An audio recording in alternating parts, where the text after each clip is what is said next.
Hola amigos aprendices virtuales, les habla su instructor Mauricio Arrula. El tema del día de hoy es el salario mínimo 2025 en Colombia. Bendición o problema, pros y contras, explicados. Quédate hasta el final, querido aprendiz, donde te daré un consejo práctico para aprovechar al máximo el ingreso mensual.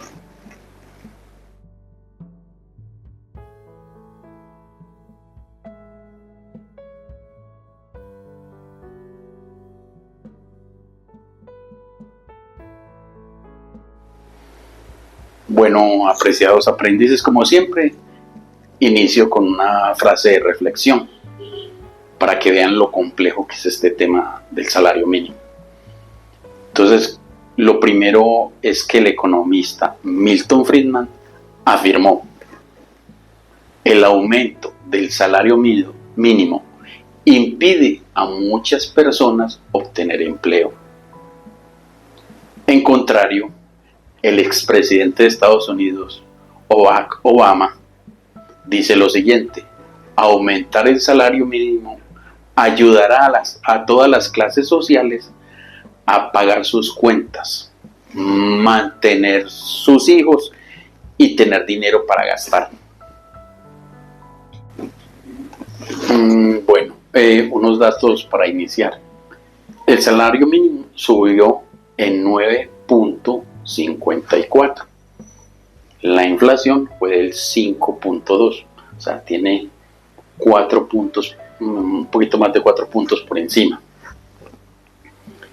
El salario mínimo quedó en 1.423.000 pesos, más un auxilio de transporte en 200.000 pesos, para un total de 1.623.500 pesos. Esto afecta más o menos a 2,5 millones a 3 millones de personas que ganan el salario mínimo aquí en Colombia. ¿Qué significa este asunto para la economía y para ti? Eso es lo que te voy a explicar aquí en este momento.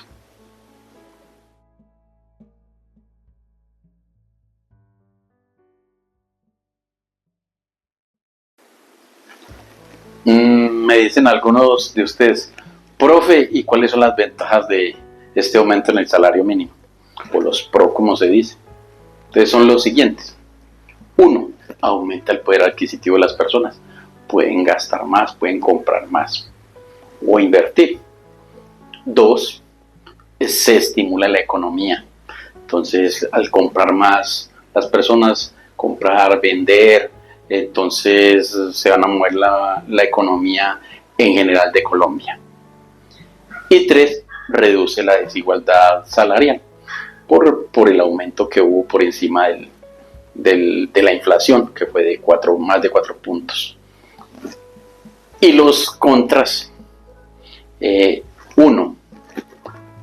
Aumentan los costos laborales. Y al aumentar los costos laborales, esto puede generar despidos, informalidad, porque el empresario, en general en Colombia, hablamos de microempresas porque son el 80% de las empresas en Colombia, al subirse los costos, muchas veces entra en pánico y lo primero que hace es despedir gente o no volver a contratar gente. Y 2, posible inflación de precios. Al haber más gastos y haber los mismos productos, esto genera una inflación en la economía. Y 3, crece la informalidad, porque entonces ya las empresas dicen: no, yo todo lo voy a quien me lo haga, hágamelo usted en la casa y yo le pago. Entonces no lo vincula a nada, no tiene prestaciones sociales, no tiene salud, no tiene pensión, y entonces terceriza las cosas y lo hace informalmente, y entonces esto genera informalidad y genera mucha gente por ahí pagando.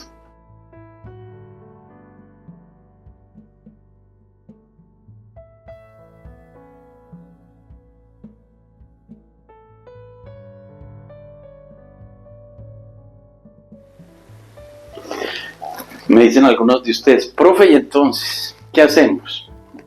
Yo qué les podría decir, tranquilos. Voy a exponer unos datos.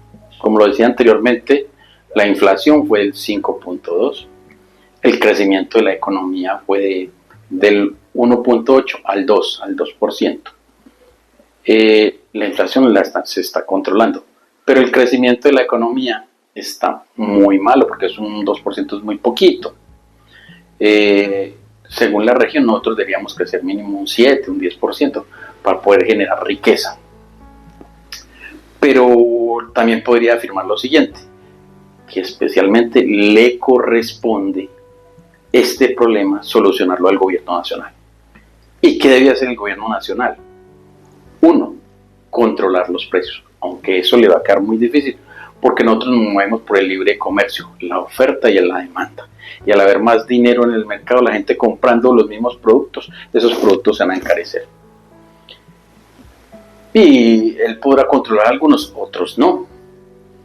Dos, el gobierno nacional debe darle certidumbre y confianza a los inversionistas para que sigan invirtiendo en Colombia.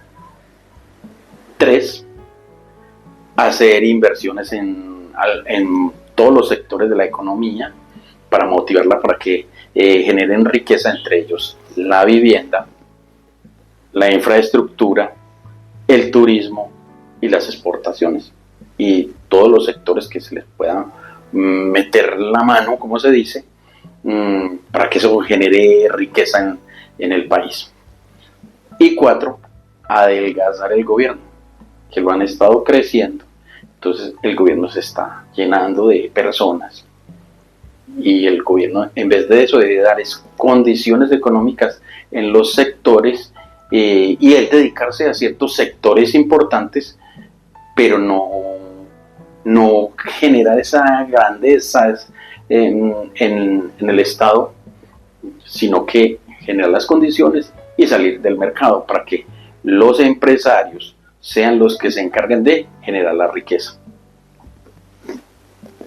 Y lo segundo es que los empresarios también tienen una responsabilidad y es formalizar los empleos, no despedir trabajadores, lo cual es un poco difícil porque el empresario le va a dar miedo por los altos costos laborales. Estos altos costos le van a generar que no logre los puntos de equilibrio y va a haber pérdida de rentabilidad y tal vez de supervivencia. Entonces él va ¿qué va a hacer? Va a recortar puestos o no va a contratar personas, porque como lo decía anteriormente, las empresas en Colombia, el 80% son medianas y pequeñas, y estas son las que más sufren con los aumentos de los costos laborales.